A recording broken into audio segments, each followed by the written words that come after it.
caused by corrupted game files, outdated GPU drivers, missing Unreal Engine components, low VRAM RAM issues, DirectX or shader problems. Fix UHT crash error step by step.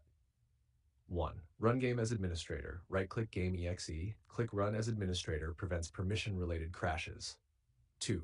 Update graphics drivers, very important. Update NVIDIA AMD drivers to latest version. Old drivers equals Unreal Engine crashes.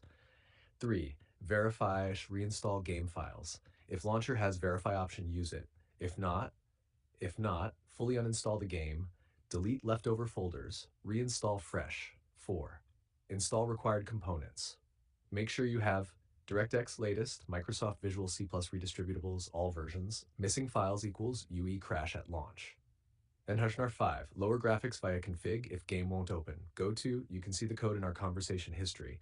Find NTE config folder, open settings file, set, resolution low, graphics equals low, prevents GPU overload crash. 6. Disable overlays.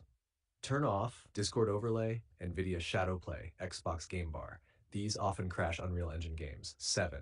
Increase virtual memory, RAM fix. Control panel, system, advanced settings. Virtual memory, set min 4096 MB, max 8192 MB or higher.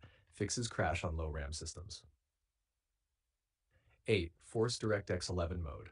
Add launch option. You can see the code in our conversation history, more stable than DX12 for low-end PCs. 9. Check GPU temperature. If overheating, clean dust, increase fan speed. Overheating equals sudden UE crash. If still crashing, then likely game bug after update, GPU not fully supported, system below minimum requirements. Wait for patch or optimization update. Quick fix. Summary, update GPU drivers, reinstall game clean, install DirectX plus VC+, run as admin plus disable overlays, use NetXDX11 if you want